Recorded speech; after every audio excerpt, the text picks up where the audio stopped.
آپ دیکھیے لوگ علماء کے پاس نہیں جاتے، باباؤں کے پاس جاتے ہیں۔ تعویذ دھاگا، کالا جادو، نیلا جادو، جس نوجوان کا کام کرنے کو دل نہیں کرتا اسے جادو ہو جاتا ہے۔ اور پھر یہ کہ کالی بلی رستہ کاٹ گئی تھی، اور پھر یہ کہ میں باہر نکلنے لگا تو کسی نے آواز دے دی تھی۔ عجیب قسم کی اوہام پرستیوں کا لوگ شکار ہیں۔ نبی پاک صلی اللہ تعالی علیہ وسلم داعی اللہ ہے، سرکار نے لوگوں کے نظریات کو پختہ کیا۔ حضور علیہ السلام کے فیوزات روحانیہ سے لوگوں کے دل طاقتور ہوتے تھے، مضبوط فکریں، مضبوط عقیدے سرکار کے وسیلے سے مسلمانوں کو نصیب ہوئے۔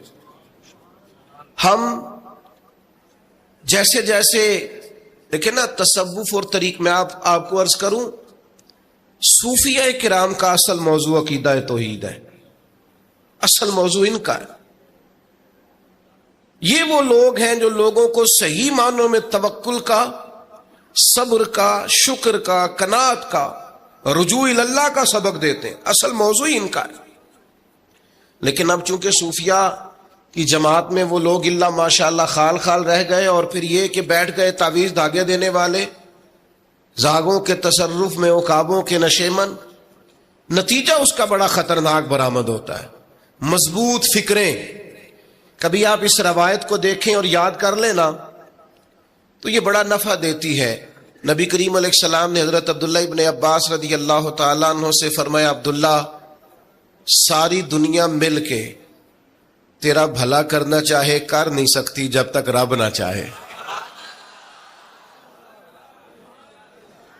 اور فرمایا سارے دنیا دار مل کے تیرا کچھ بگاڑنا چاہے بگاڑ نہیں سکتے جب تک رب نہ، چھوڑ دے بیٹا آپ، جب تک اللہ نہ چاہے۔ تو پھر رجوع تو اللہ کی جانب کرنا چاہیے۔ نبی اکرم صلی اللہ تعالی علیہ وسلم نے اپنی امت کو توانائی اس بات سے دی کہ اللہ ہمارے ساتھ ہے۔ آپ دیکھیے فکری تندرستی کتنی زیادہ ہے کہ 1000 کے مقابلے میں 313 لوگ ہیں، نہ اسلحہ پورا ہے، نہ گھوڑے پورے ہیں، نہ خوراک پوری ہے، لیکن وہ میدانوں میں اس طرح لڑے ہیں کہ 1000 کو بھاگنے پر مجبور کر دیا۔ وہ ابو جہل نے جب کہا نا جاسوسوں سے کہ جاؤ پتہ کر کے آؤ، تو انہوں نے آ کے کہا وہ تو 313 لوگ ہیں، بچے بھی ہیں، بوڑھے بھی ہیں، چیز کوئی نہیں پاس۔ تو ابو جہل کہنے لگا پھر تو انہیں گھوڑوں کی پشتوں پر باندھ کے مکے لے جائیں گے، وہاں جا کے دیکھیں گے کیا کرنا ہے۔ تو جاسوس کہنے لگا سردار اگلی بات بھی سننا، ہیں تو 313 لیکن جان ہتھیلی پہ رکھ کے آئے ہیں۔ جس کے خیمے کے پاس سے گزرے ہیں شہادت کی دعا مانگتے دیکھا ہے، ان کی آنکھوں سے چمکتی ہوئی روشنی اور ان کے لفظوں سے پھوٹتا ہوا ولولہ اور ان کی آوازوں سے نکلتا ہوا دبدبا کسی جگہ بھی انہیں کمزور نہیں ہونے دیتا، ان کے اندر کہیں بھی کوئی کمزوری نہیں آنے دیتا۔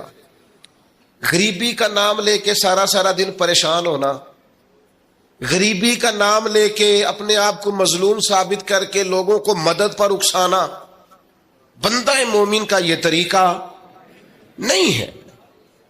اپنی توجہ اللہ کی جانب کرے، نبی رحمت علیہ السلام کی بارگاہ میں استغاثہ پیش کرے، لیکن دنیا داروں کو مائل کرنا، لوگوں کی جیبوں کی طرف دیکھنا، یہ مومن کی شان گردن کو جھکا دیتا ہے۔ خیرات کا پتھر جہاں میں مانگنے والوں کے سر کبھی اونچے نہیں ہوتے، اور غیرت ہے بڑی چیز جہانے تگ و دو میں۔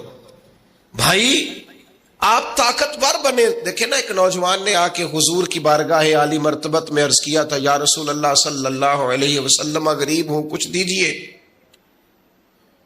تو حضرت جابر ابن عبداللہ رضی اللہ تعالیٰ عنہ فرماتے ہیں ہم نے حضور سے بڑا کچھ سنا، یہ لفظ نہیں، لفظ لا، یعنی میرے پاس نہیں ہے، یہ ہم نے حضور سے سنا ہی نہیں۔ ایسا کوئی محبوب کہیں ہوگا نہ کہیں ہے، بیٹھا ہے چٹائی پہ مگر عرش نشیں ہے، اور ملتا نہیں کونین کو کیا کیا تیرے در سے۔ بس ایک لفظ نہیں ہے جو تیرے لب پہ نہیں ہے. اور یہ فاضل بریلوی رحمت اللہ علیہ کا انداز بھی دیکھیے, کہتے ہیں واہ کیا جود و کرم ہے شہ بطحا تیرا. اور یہ ذرا دیکھیے شعری ذوق دیکھیے, واہ کیا جود و کرم ہے شہ بطحا تیرا, نہیں سنتا ہی نہیں. نہیں, کیا انداز ہے. اب یہ کیسی زبان ہے اور کیسا یہ محاورے کا استعمال ہے, جو شعری ذوق رکھتے ہیں وہ سمجھیں. کہتے ہیں نہیں سنتا ہی نہیں. کون؟ مانگنے والا تیرا. یا رسول اللہ آپ سے مانگنے والا نہیں سنتا, حضور عطا کرتے. اور ایک جگہ پہ فرماتے ہیں میرے کریم سے گر قطرہ کسی نے مانگا, دریا بہا دیے ہیں دربے بہا دیے ہیں.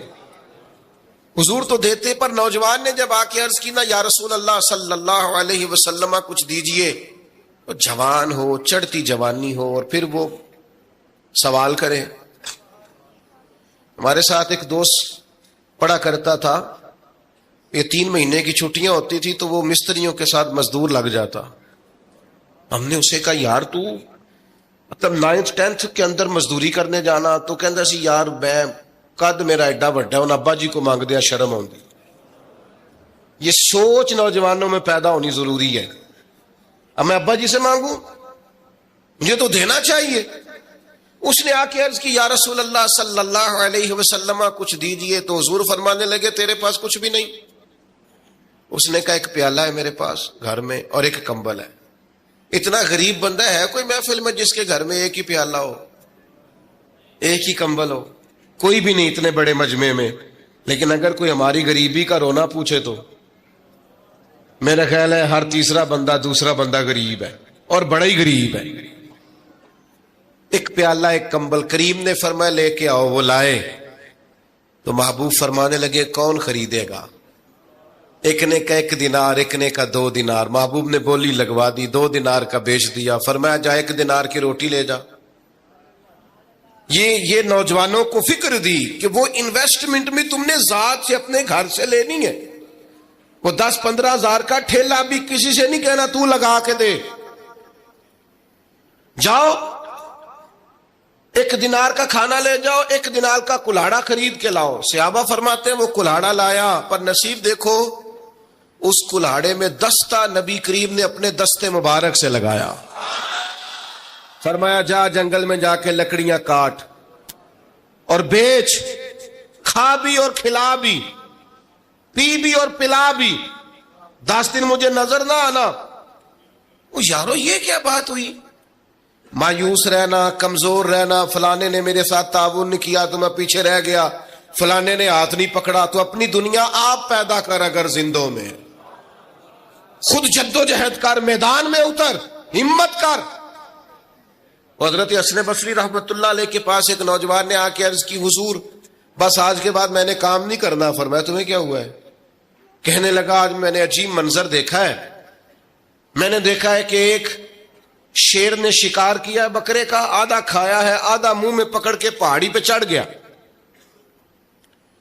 وہاں ایک نابینا لومڑی بیٹھی تھی, باقی کا اس نے اسے کھلایا ہے. تو حضور میں یہ سمجھ گیا ہوں کہ جو رب اس نابینا لومڑی کے لیے بندوبست کرتا میرے لیے بھی کرے گا, لہذا میں نے کام نہیں کرنا. حضرت حسن بصری بڑا مسکرائے, فرمانے لگے کہانی میں کردار تو نے 2 دیکھے, ایک شیر ایک لومڑی. فرمانے لگے کیا بات ہے تیری, تو نے لومڑی بننے کا پروگرام بنایا, شیر بننے کا کیوں نہیں بنایا؟ تو شیر بننا, شکار کر, خود بھی کھا دوسروں کو بھی کھلا. یہ کیا بات ہوئی؟ امت کے جوان فائلیں لیے دفتروں کے چکر لگاتے اور اپنی بغل میں کاغذات لیے امبیسیوں کے پھیرے کاٹتے اور ایجنٹوں سے سوال کرتے کہ مجھے ملک سے باہر جانا ہے, کیا طریقہ ہے؟ یہاں رہ کے بھی محنت ہو سکتی ہے, اپنی مٹی پہ چلنے کا سلیقہ سیکھو. سنگ مرمر پہ چلو گے تو پھسل جاؤ گے. دوستو سنو, میرے کریم نے فرمایا جا لکڑیاں، ایک پیشہ برا ہے میرے بھائیوں، ایک پیشہ وہ ہے کسی کے آگے ہاتھ پھیلانا، باقی دنیا میں کوئی پیشہ برا جو ٹھیلا لگاتا ہے اور مالٹے بیچتا ہے اور سیب بیچتا ہے، بڑا عزت والا آدمی، یہ شارٹ کٹ چھوڑ دو، دوسروں پہ بھروسہ کرنا چھوڑ دو۔ وہ شاعر ایک بیٹھا تھا نا، شاعر مجھ سے ناراض نہ ہو جائیں، تو کئی دفعہ وہ شعر و شاعری میں بھی ان کی حالت بڑی خستہ ہو جاتی ہے۔ جن دنوں لوگ پتلے کپڑے پہنتے ہیں، بعض شاعروں نے ان دنوں میں بھی موٹی چادر لی ہوئی ہوتی ہے۔ تو ایک جگہ بیچارہ بیٹھا تھا کونے میں، اللہ ماشاءاللہ سب کی بات نہیں، تو حالت ایسی خستہ تھی، ایک بندہ 5 روپے پھینک گیا، تو تھا خوددار، بڑی تکلیف کو اٹھا اپنے پیسے، تو اس نے کہا آپ کی حالت بتا رہی ہے، آپ کو ضرورت ہے۔ اس نے کہا ضرورت پڑی تو اللہ رسول سے مانگوں گا، تیرے سے کیوں مانگوں گا؟ شعر بڑا قیمتی کہا، اس نے کہا یہ آرزوئے کرم اور میں آپ سے کروں، یہ آرزوئے کرم اور میں آپ سے کروں، یہ بھیک اس کو دیجئے جس کا خدا نہ ہو۔ میں تو وارث ہے میرے اللہ رسول، میں کو لاوارث ہوں کہ تیرے سے مانگتا پھروں؟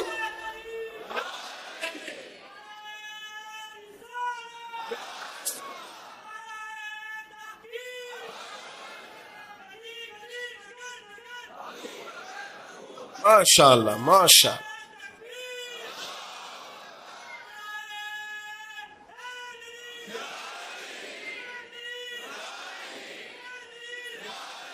بس ہم سمجھے ہماری قیمت وصول ہو گئی، اگر خودداری پر نوجوان نعرے لگانے لگ گئے تو پھر تو بات بن گئی، لگتا ہے محنت کا ارادہ بن گیا ہے۔ انشاءاللہ تعالی کشکول ٹوٹنے کا ٹائم آ گیا ہے، کرم کی برکھا برسے گی، یہی ملت کا جوان قیادت کرے گا۔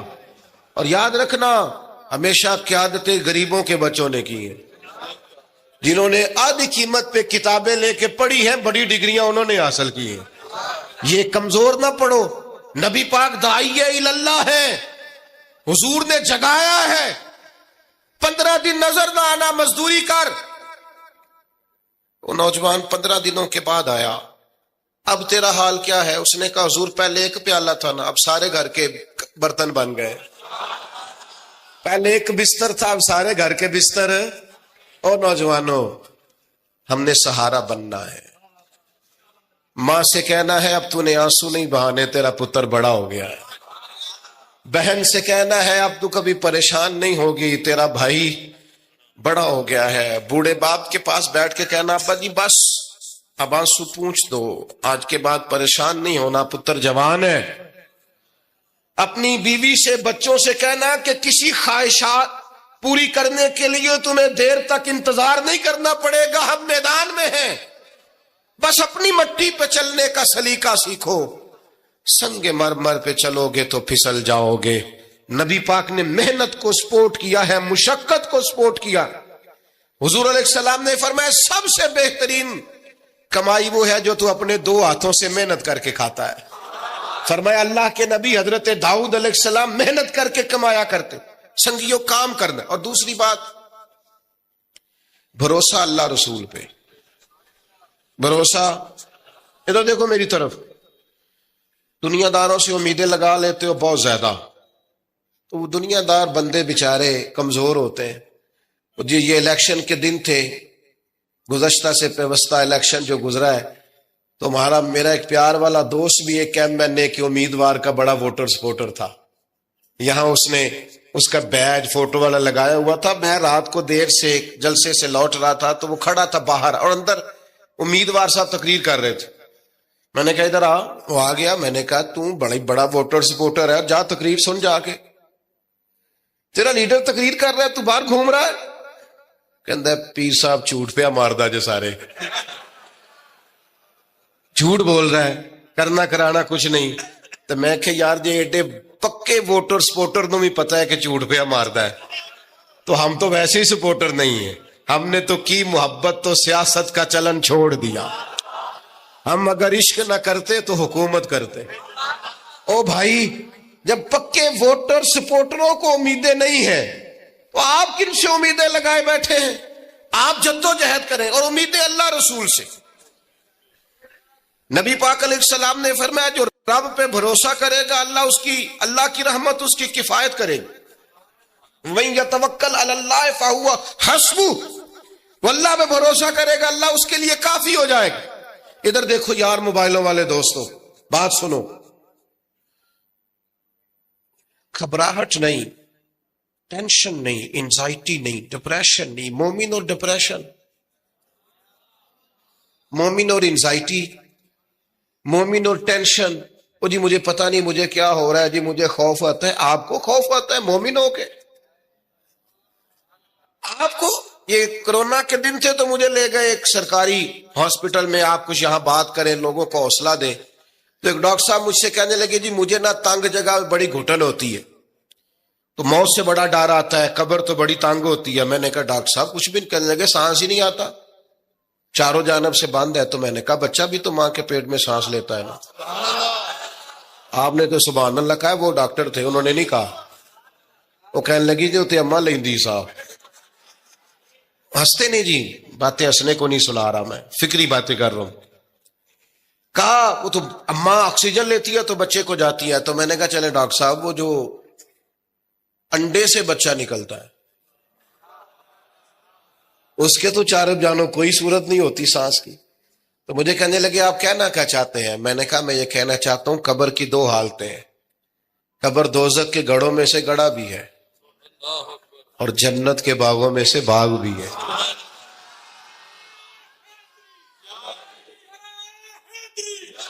سنو یار، اللہ آپ کو خوش ہو. ماشاء اللہ. سنیں جی سنیں. میں نے کہا اگر کسی کا یہ ذہن بن جائے کہ مرنے کے بعد میں نے باغ میں جانا ہے، ایک منٹ کے لیے سوچو نا یار. یعنی ادھر قبر بند ہوئی تو نیچے باغ، اور باغ بھی معمولی نہیں، جنت کے باغوں میں سے باغ. اور باغ ایسا شاندار جس میں آنکھ کھلی تو پہلی زیارت ہی مدینے والے محبوب کی بچ. آج پھولے نہ سمائیں گے کفن میں آسی، آج کی رات ہے ان سے ملاقات کی رات.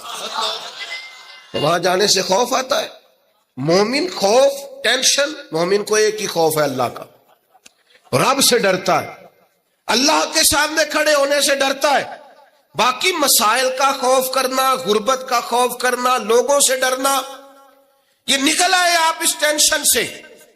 رب جس کو عزت دے اس کی چھین کوئی نہیں سکتا. اللہ جسے رزق دے اس کے ہاں آنے سے روک سکتا کوئی نہیں روک سکتا. طاقتور ہو کے زندگی گزارے. نبی کریم علیہ السلام نے اپنی امتیوں کو مضبوط فکریں دی، توانائیاں دی ہیں. آپ غور کریں نا، حضور ایک جنگ سے واپس لوٹ رہے تھے، صحابہ بھی ساتھ تھے. ادبن صحابہ کرام علیہم رضوان ذرا دور دور ہٹ کے لیٹ گئے. ادبن. یہ بھی میرے دوست نے سیدنا صدیق اکبر کے نام کا نعرہ لگایا نا، دن بھی سیدنا صدیق اکبر کے. بس میں اس وقت عنوان ان کا نہیں ہے، اتنی بات کرتا ہوں کہ دنیا میں ایک فلسفہ بیان ہوتا ہے کہ جو زیادہ قریب رہتے ہیں وہ زیادہ ادب نہیں کرتے. اور یہ کوئی غلط بات نہیں، ایسا ہوتا ہے اکثر. جو زیادہ قریب ہوتے ہیں وہ زیادہ مؤدب. لیکن حضرت صدیق اکبر کا کمال یہ ہے انہوں نے دنیا کے سارے فلسفے ہی غلط کر دیے. قریب بھی سب سے زیادہ وہی تھے اور ادب والے بھی سب سے زیادہ وہی تھے. فلسفہ ہی غلط قرار دے دیا. لوگوں کو بتایا ہے کہ محبت رسول کی باری آئے تو فلسفے بدل جایا کرتے ہیں. قرب بھی سب سے زیادہ ہے اور ادب بھی سب سے زیادہ ہے. بس بیان ہو کس زبان سے مرتبہ صدیق اکبر کا کہ محبوب خدا محبوب ہے صدیق اکبر کا. اور لٹایا راہ حق میں گھر کئی بار اس محبت سے کہ لٹ لٹ کر حسن گھر بن گیا صدیق اکبر کا. لٹ لٹ کے حسن گھر بن گیا صدیق اکبر. تو صحابہ ادبن ذرا سرکار سے تھوڑا سا سائڈ پہ ہو کے لیٹ گئے. نبی کریم علیہ السلام نے اپنی تلوار درخت کی ٹہنی سے لٹکائی اور کریم بھی آرام فرما ہوئے. اچانک ایک کافر آیا، اس نے تلوار سرکار کی نکال لی. دیکھا حضور اکیلے اور پاس اسلحہ بھی نہیں ہے، تو حضور پر تلوار تان کے کہنے لگا اب آپ کو مجھ سے کون بچائے گا؟ نہیں، آپ زیادہ توجہ کریں بات پر. کون بچائے گا؟ یعنی آپ یوں سمجھ لیں کہ بندہ گھر میں سویا ہوا ہو تو اچانک اسے آواز آئے کہ چھت پہ کچھ چل رہا ہے. آپ کو اپنی مثال دے رہا ہوں، آپ کو اپنے آپ کو سمجھانے کے لیے، وہاں کے لیے نہیں. تو پتہ چلے نا چھت پہ کچھ چل رہا ہے تو بہت سارے لوگ ایسے ہوتے ہیں ان کے تکیے کے نیچے سے موبائل بھی نہیں نکلتا، اتنا ڈر جاتے ہیں، بالکل پریشر کے نیچے آ جاتے ہیں. یعنی ڈاکٹر نے کہہ دیا جی آپ کی رپورٹیں بتاتی ہیں کہ مشکل ہے آپ بچیں، تو کچھ تو ڈاکٹر کی بات سن کے فوت ہو جاتے ہیں، اور کچھ کہتے ہیں تیری رپورٹیں ٹھیک ہوں گی پر ہوگا وہ جو میرا رب چاہے گا. یہ طاقت سرکار نے دی ہے اپنے غلاموں کو. اس نے تلوار اٹھائی، کہنے لگا آپ کو کون بچائے گا؟ تو محبوب کے چہرے پہ اطمینان،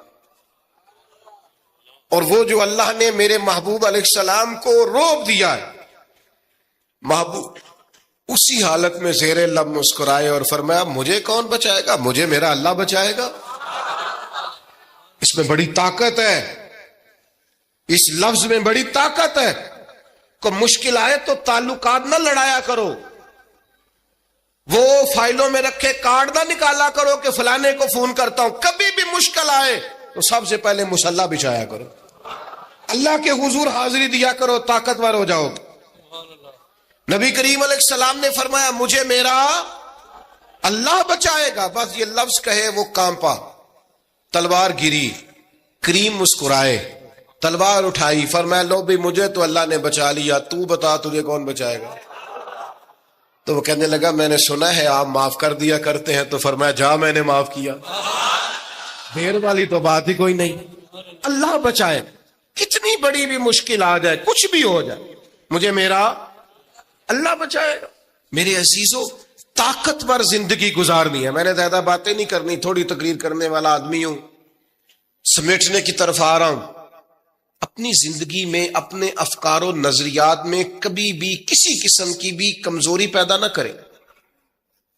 نبی اکرم صلی اللہ تعالی علیہ وسلم نے اپنے غلاموں کو تازہ دم رکھا ہے، ان کو فکری توانائیاں عطا کی ہیں. بس ہم نہ آہستہ آہستہ اتنے کمزور ہو گئے کہ ہم ضعف اعتقادی کی طرف چلے گئے.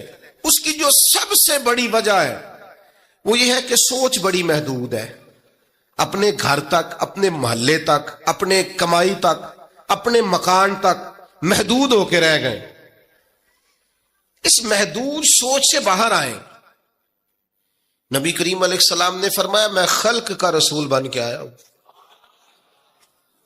مخلوق کا رسول ہوں میں. یعنی نبی اکرم علیہ الصلوۃ والسلام کی امت دعوت میں تو سارے انسان شامل ہیں نا.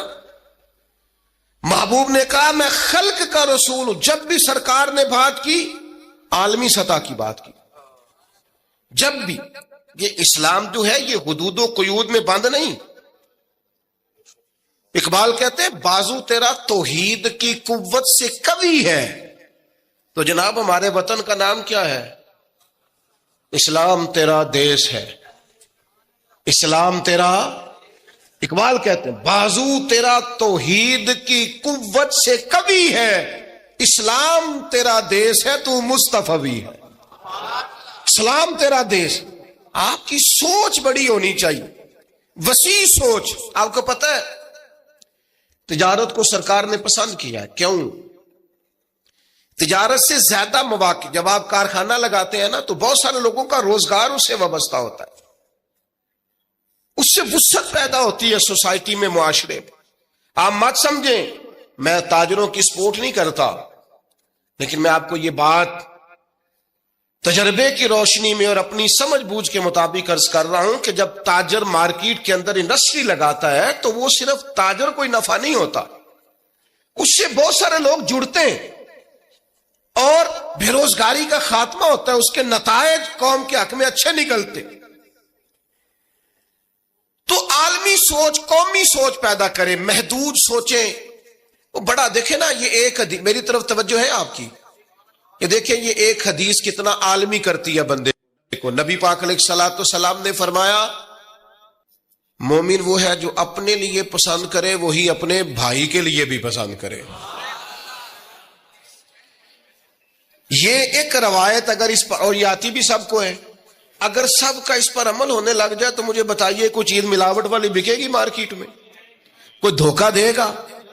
کوئی ایسا کام جو غلط ہو؟ بیٹھ جائیں بیٹا، تشریف رکھیں سارے، اللہ آپ کو، وہ ایک اٹھیں گے تو پھر تو سارے اٹھ جائیں گے۔ مہربانی کریں، بس میری بات مکمل ہوگی، پیغام میں نے جو دینا تھا دے لیا، سمیٹ رہا ہوں بات کو۔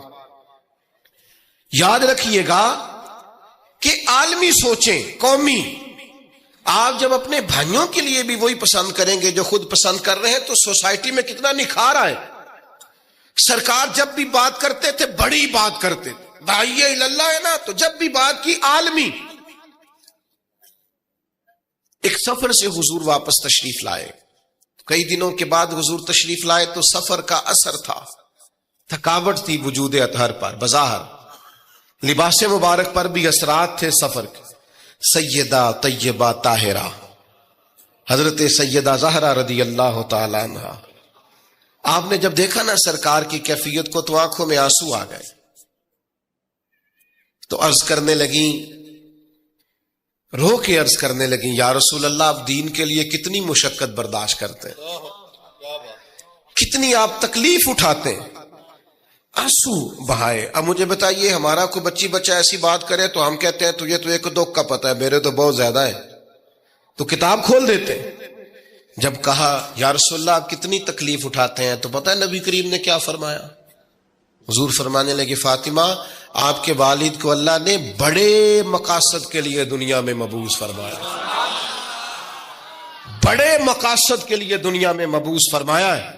فرمایا نہ کوئی گھر کچا بچے گا، نہ پکا بچے گا، نہ کوئی جھونپڑی بچے گی جہاں اللہ تعالی ہمارے دین کے پیغام کو پہنچا نہیں دے گا۔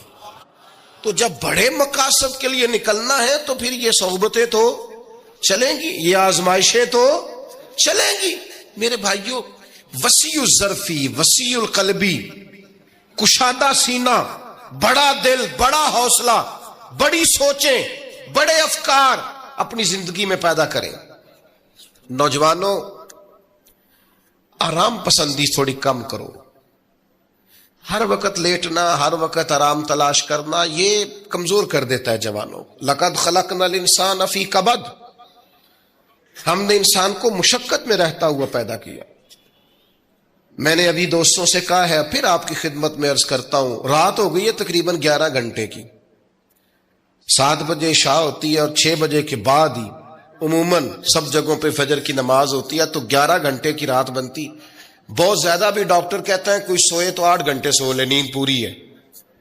اگر عشاء کے بعد موبائل کرو جلدی بند، تو ذرا سحری میں اٹھو، بندہ ہو جوان اور اٹھ کے پڑھے تہجد، تو مزہ نہیں آ جاتا؟ اور جو سحری کے وقت دعا کا مزہ ہے، جو دعا کی لذت ہے، نبی کریم علیہ السلام نے صبح صبح سیدہ پاک کو آواز دے کے کہا یہ ہماری تعلیم کے لیے، فرمایا اٹھو، یہ رب کریم سے سوال کرنے کا وقت ہے۔ پچھلی راتی رحمت رب دی کرے بلند آوازہ، او بخشش منگن والے کارن کھلا جے دروازہ۔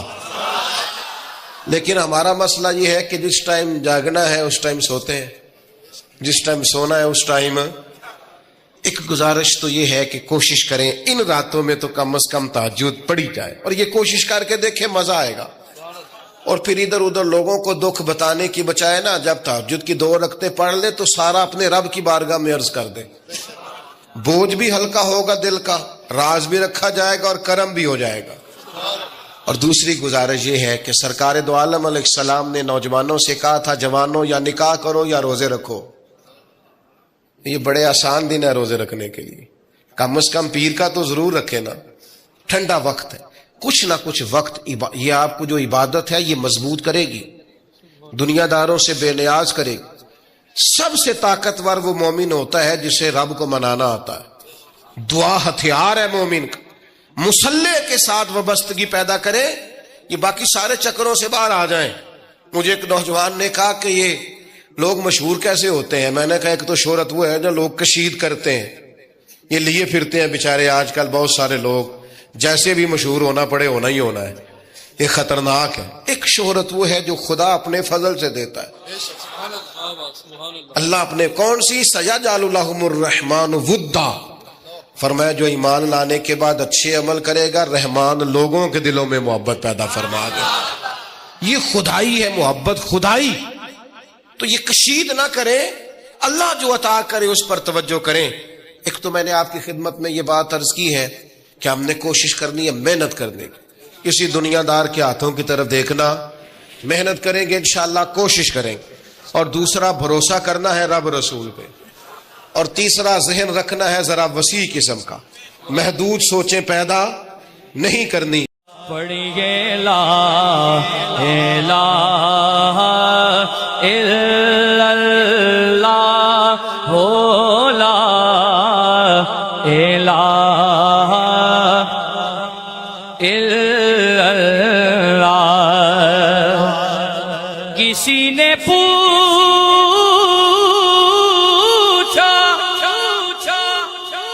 کہ جنت کی کوئی قیمت ہے، تو مصطفیٰ نے کہا لا الہ الا اللہ ہو، لا الہ الا اللہ، حق لا الہ الا